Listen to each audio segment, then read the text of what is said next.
there who had a dream, who felt the need to be inspired about something, who wanted something so badly.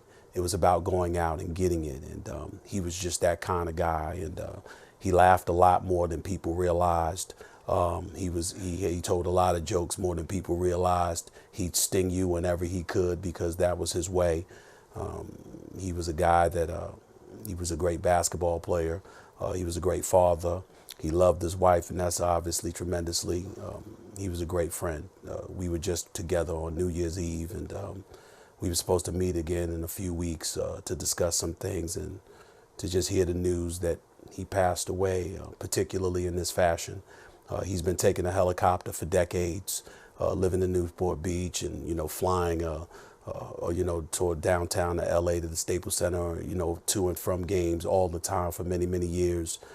He loved being in that helicopter. He certainly was never really concerned about it.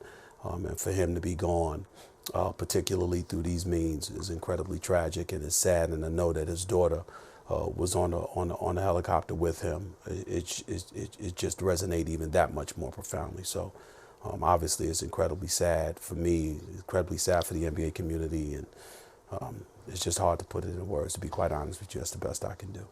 Stephen A., Kobe Bryant's been a public figure for, more than 2 decades, as you mentioned. I mean, he took Brandy to high school prom, right? I mean, who got to do that? But Kobe Bryant did that. Yeah. Then he comes into the NBA with the bravado of a 10-year veteran, even if he didn't have the skills at that time to match it. But then 5 NBA championships, an MVP, 2 gold medals at the Olympics. We've seen Kobe Bryant for quite some time. And from a fan standpoint, if you will, we feel like we do know who Kobe Bryant is, the relentless competitor, the never give up attitude. You mentioned some of the off-court things, his sense of humor. What is it about Kobe Bryant, Stephen A., that most people, frankly, don't know? Well, I would tell you that, again, I use the word motivational because I think that a lot of times when people look at him and they take some of the words and some of the things that he spewed, they try to attach it to athletics, but he wasn't about that. He was about life.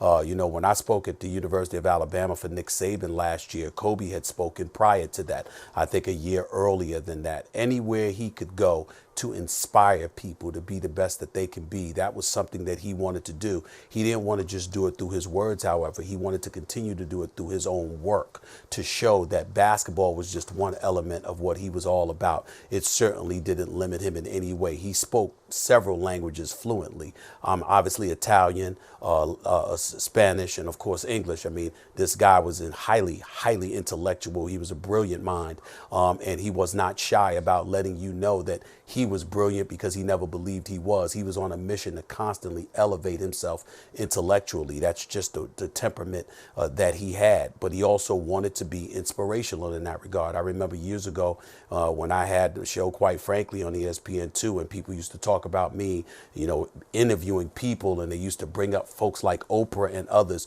He used to say, damn all of that, not Oprah, Harpo.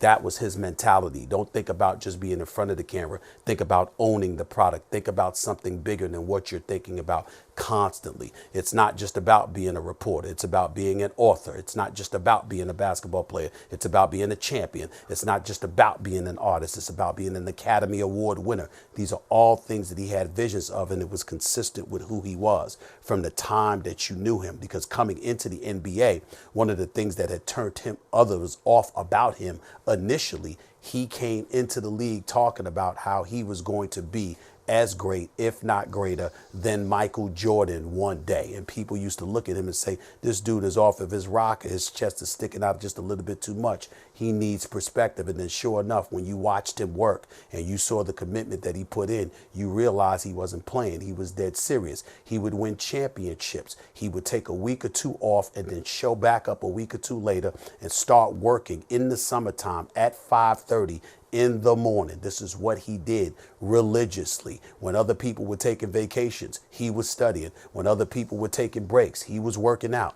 That was his entire mentality about anything and everything. And if you were going to be around him and you talked about aspiring to do something, one of the biggest things he would question you about was the work that you were putting in. He would probe, he would interrogate, because he wanted to make sure that you were doing what you said that you wanted to do, that if you were truly aspiring to go after what you were aspiring to go after. He wanted to judge what you were doing for yourself to see how seriously he could take that you really meant what you said about really, really going for it. That was his mentality all of the time. And he was that way with teammates. He was that way with executives. He was that way with league officials. He was that way with contemporaries. He certainly was that way with me, along with a bevy of other people that he called friends or called one of his boys or whatever the case may be. That was his mentality. And all of that shaped Black Mamba, the Mamba mentality. You either had to adjust to the program or you didn't want to be around him because he wasn't going to change, because he knew he was right and you were probably wrong if you were against him.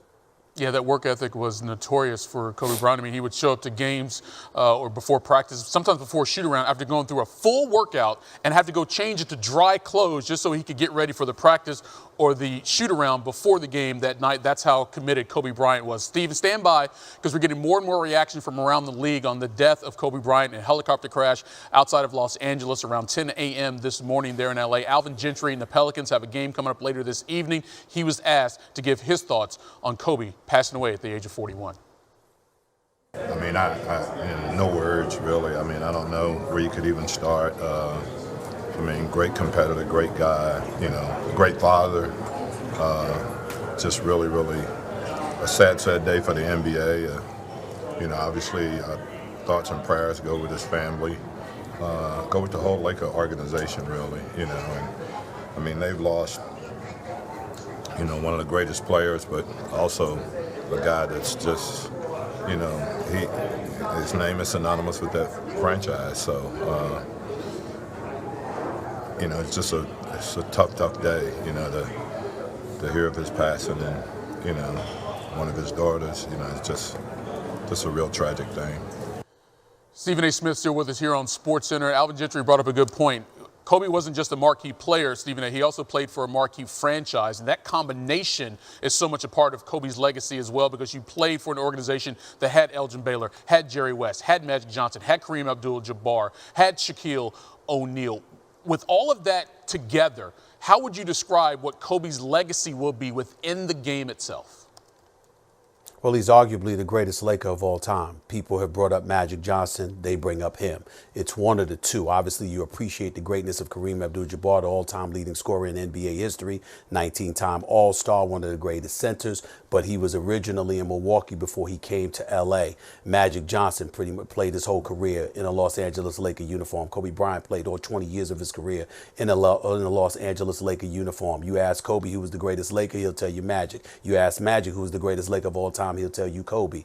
Just that level of respect. He's in that conversation when you consider all the great ones that have donned a Los Angeles Laker uniform. And you also have to take into account the love that he had for the Lakers. Yeah, there were some rough times after the departure of Shaquille O'Neal, and then they struggled for a couple of years. And obviously, Kobe Bryant was incredibly frustrated. Came on my radio show back in 2007, if I remember correctly, and talked about how he'd rather play on the planet Pluto than stay in a Los Angeles Laker uniform. That's the only time in the 20-year career of Kobe Bryant that he had ever spoken against being a Laker, because he was so disgruntled and disheartened by what was transpiring. Then all of a sudden they pull off a trade. They end up moving Kwame Brown and others out. They acquire Pau Gasol. They go to 3 straight NBA finals. They win back-to-back titles in 2009, 2010, and all that noise had dissipated. If there was ever a time that he was going to leave, whether it would be to be a Clipper or to be a Chicago Bull, it was going to be during that one period of time that he was upset with what was transpiring with the Los Angeles Lakers. But that was the only time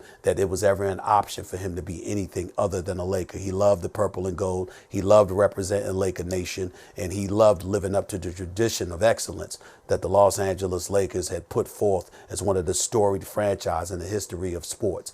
He took pride in that. He took pride in being the marquee. He took pride in being the headliner and showing up to city, state to state, and basically highlighting for everybody that he wasn't just a superstar basketball player. He was a marquee who was willing to accept the responsibility that came along with being a marquee. That means putting in the work, accepting the challenge, embracing the challenges that came along with being that dude. That's what he wanted. That's what he lived for. And that's how he went about the business of performing every single day of his career. Yeah, Kobe and the Lakers, it's hard to separate the two of them in the city of Los Angeles as well, mourning, obviously, the loss of Kobe Bryant. Stephen A. Smith sharing his thoughts and perspectives here. More from Stephen A. throughout the evening here on SportsCenter. Hey, just the emotion and the look on your face right now as we're watching you. Just whatever you want to say. I can see you're emotional. I'm just going to give you the floor to respond and give your thoughts on the death of Kobe Bryant. You know, we get caught up in this world in debates and who's the greatest and love to judge people and off the court and on the court decisions. I think a lot of times we forget about who people are. And I know for me, I had a defining moment in my life that he pushed me in the right direction. And for somebody who's a new father, who has a baby girl, you know, I'm not going to say prayers and condolences because I don't even know how you capture this moment, man. I know everybody's coming out with their Kobe Bryant story, and that's fine. But he is just, he was one of the most special individuals I've ever met. And it wasn't just his on-the-court performance. It was who he wanted to be, how he held himself. And we're all prone to make mistakes. We all live this life. But his innate character, his being, his spirit was incredible. It was just incredible. And it's rare that I've been around a lot of people in my life. And every time I was around him, if that was through the Players Tribune, if that was through as a player, if that was through random workouts, there's something so damn uplifting about him. It just made you want to be better in every aspect of your life because that's who he was. And that's the standard of excellence that he held himself to all the time. And today's a tough day. Today's a hard day. And I hope that everybody at home, you give that person next to you whatever thing you have wrong in your life with them, if this might be small or big, let that shit go. It doesn't matter. I know I curse. I'm sorry. It's okay. None of that stuff matters, man. This is it's about life and being precious with every damn second we have here. Because from somebody who knows who almost happened to me like that, man, it's just over. It's done randomly, arbitrarily. And you know, his 4 girls and his wife, we need to come around them and support them and help them. And the NBA should cancel all games today. I don't really know what else to say. Yeah, we should mention there are 8 games in the NBA today. It appears as though at least the Rockets-Nuggets game is going off because they did hold a moment of silence, a moment of prayer in a sense before they tipped off this afternoon to eulogize and to remember one of the greatest players that's ever picked up a basketball. I know he impacted your life personally, professionally, way beyond the game, and you can answer this from a basketball perspective or beyond. What separated Kobe Bryant from other people? You know, so my rookie year, I only played 1 year in the league. And my rookie year, we were playing against the championship Lakers. And it's Kobe, Shaq, that squad. And I remember I was in a slump, wasn't playing well, I was getting sidetracked throughout the season, doing things I shouldn't be doing. And, you know, pumped up about playing this guy here. And I got to the Staples Center early that day, around 2 o'clock, 2:33 to shoot and get 400 made shots. And, you know, I walk in with the ball boy and I'm putting on my sneakers. And who do I see? I see Kobe Bryant working out so hard, like game-like moves. And watching him like, all right, thank you. No, that's my motivation for the day. That's great. I get a chance to work out when Kobe Bryant's working out. And I go and I do my workout, and I work out for about an hour and 15 minutes. And I go back on the sideline, I unlace my shoes, and I keep hearing the ball bounce. I look down, and this guy's still going. He's still going. And it's still the same type of moves that I saw him going from the moment I walked in the gym. And I sat there and watched him for 10 minutes, and then I left. I was like, there's no way this guy's going to be able to have enough energy to play against us tonight. And that night, he just destroyed us. He destroyed us in every facet of the game. And I remember after the whole game was over, I was like, don't be that cheesy dude. Don't ask another man, like another guy, like where that drive comes from. But I couldn't help myself. I sought him out, and I found him. I said, you know, like, why? Why'd you stay and keep working out? And this line changed my life as a person. He said, because I saw you come in the gym and I wanted you to know that no matter how hard you worked, you weren't going to outwork me.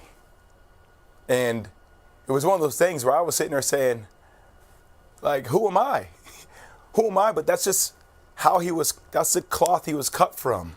That's who he was every day in every facet of his life. You know, if it was him trying to be better, coming up with cartoons, the animated series, and winning a damn Oscar. If it was him trying to be better as a person. You know, look, I don't know every aspect about Kobe, but I know how he touched me in my life. And that moment right there was, I know my career ended short, but I carry that in everything I do. Like, that's how I attack my life. And if it's with my wife, being a better husband, if it's with my daughter, being a better dad, if it's with work, how do I work more? How do I work better? How do I work more efficiently? That's a huge part of who I am because of that moment. And I can never thank him enough for that. Your words have been incredibly poignant. The San Antonio Spurs are going to tip off in 9 minutes. I would imagine they'll ask Greg Popovich, who's had his great duels with Kobe over the years, to talk about it after the game. As I mentioned, 8 games in the association today. The Lakers will not play. Somebody that meant so much to all of us. And then you hear about his daughter. As a father, I've said many prayers for that family, and I'm going to continue to do so. It looked like he was the happiest he's ever been after basketball. Him and Gigi's relationship was, I mean, everybody saw it. That's all he posted about. And this was tough. I don't know how we played today. I would start thinking about the game, and then it would just snap back into my mind. We have to play tomorrow, and I'm sure Utah will do a tribute, and this pain's not going to go away anytime soon. You don't even have to be a basketball fan to feel this. You know, one of the most competitive athletes, iconic athletes, and honestly, to be completely honest, more so as a father, what he's meant to that family. I'm going to pray for Vanessa and the kids, and may he rest in peace, man. This was tough. During Kobe's 20 years in the NBA, he scored 33,643 points, 4th most in history after LeBron James passed him last night. He won 5 NBA championships. He was twice the Finals MVP, and he was also the league MVP back in 2008. And there's the scene. LA Live across the street from Staples Center tonight, which is hosting the Grammys, but still thousands of Laker fans and other Angelinos have come down to downtown to pay their respects for Kobe Bryant, who passed away earlier today in a helicopter crash outside of Los Angeles.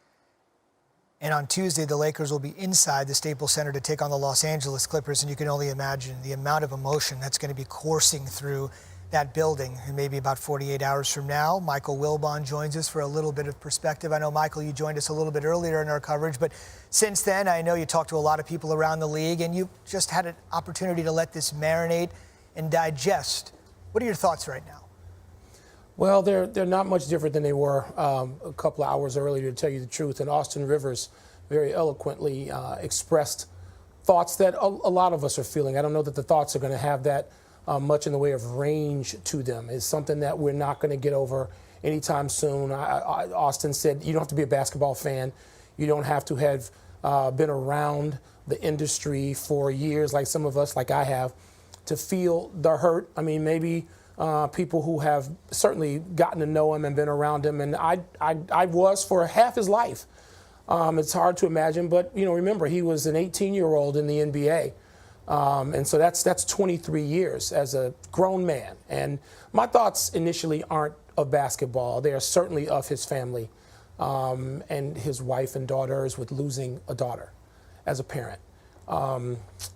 That's just so difficult to even wrap your head around. And so there's that. There are other moments and other things that come to me much more quickly. Some of them are very personal, because I have been covering the league for so long, all of Kobe Bryant's career, all of it. And one of them has to do with my own life. 12 years ago, I had a event, as they say, medically, a heart attack, and I get home from the hospital without having talked to really anybody, and there's an enormous vase of flowers at the front desk. At the front desk at my home, at the front door, and they said, the note said, from Kobe Bryant. And I called the Lakers and I said, this is a joke, right? This is not from, this is somebody else. This is not from Kobe. And John Black, for so long, the director of communications with the Lakers, said, oh no, he called me to get your address, so I know it's not a joke. And at the time, Kobe's daughter was 2 years old. My son was yet to be born, and I got a lecture, a stern one, with certain words in it from Kobe about the things I better do to start taking care of my health. And we talked about children and families.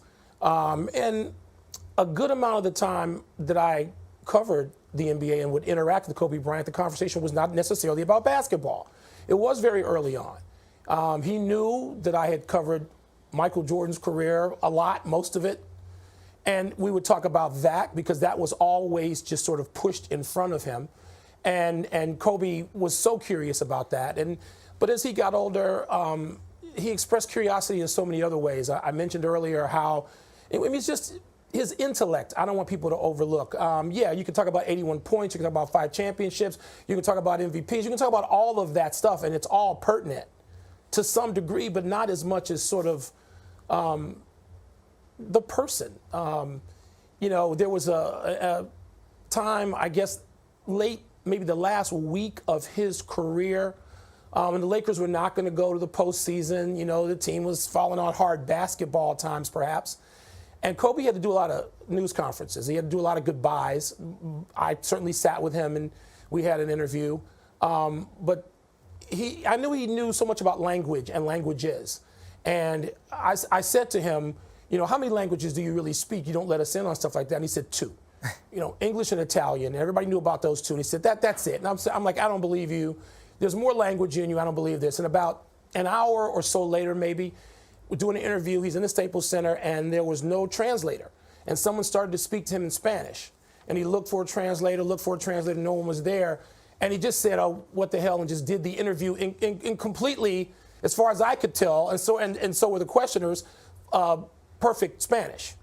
And he was taking Mandarin lessons, I believe he told me at one point. This is after retirement. And just the curiosity, the intellect, it went far, far, far beyond basketball. And in the last interview that I did with him, a sit-down interview, and we probably aired 3.5 minutes or so of it on ABC and/or Sports Center. He talked about what it is that he was interested in, what fascinated him, what consumed him. And it was the art of storytelling, which, of course, somebody who's been a journalist for a hell of a long time is really fascinated by that. And we talked about it on and off camera.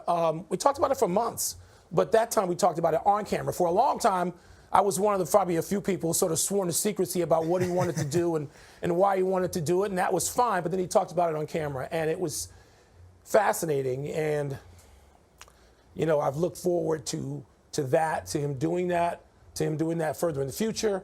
And it's difficult to imagine us without that talent, that curiosity, that intellect, that passion for knowledge and relating it. And there were so many sides to him. And you're going to hear, there are a lot of people better equipped to talk about the basketball part of this. We have a whole range of people at this network who can talk about playing with him and playing against him. And I've watched it all. I loved it all. But those things aren't the first thoughts that I've had today. Yeah, endless drive on and off the court, as Michael has just chronicled for us, to show you how much time flies. That 2-year-old you were talking about, Natalia is now 17, and his wife Vanessa, his widow, has a 3-year-old in Bianca and a 7-month-old in Capri. Kobe Bryant, that is her name. I mentioned this at the top here, Michael. Roughly 1 out of every 4 players in the NBA right now was born outside the United States. And if Michael Jordan and his crew in '92 brought the game to the rest of the world, Kobe and LeBron might have accentuated it, taken it to the next level for the rest of the world. With his Italian background and the way you said you covered him, never mind just Kobe Bryant as the player or as the person off the court, but the impact he had around the world is something I think that's coming into focus today. Would you agree with that? Oh, absolutely. I was in China this summer. And Kobe is still one of the most revered, if not the most revered, professional athlete. Many trips there that he made. Revered. Remember, we're talking about a development with the Dream Team. Yes, it absolutely sort of crystallized with that in the summer of 1992 in the run-up to that. And that sort of, the craze, the international basketball craze, they precipitated it, ignited it, if you will. And then so Kobe coming along 4 years later certainly became, in a lot of ways, the face of that global popularity of basketball. Not just the NBA, but basketball. And he was proud of that. I mean, that was something that he got a great kick out of. For people who thought, oh, he's not going to want to sort of go back, to what we think of as a more youthful time and represent his country in the Olympics, they were wrong. You were looking at pictures now. And he loved it, talked about it, loved the international part of the game, talked about international players. It was great to be in the sort of the mixed zone at the Olympics. And again, hear Kobe communicating in other languages with international athletes in their languages.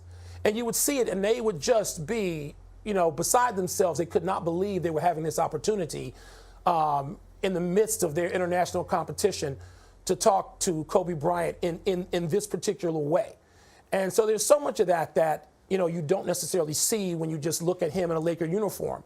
It was part and parcel, and he was certainly proud of wearing that Laker uniform, but there was so much more to him. It's such a great way you encapsulated that. Many people in the society in which we live, because we're turning over so fast and the news cycle is so quick, somebody that's normally 3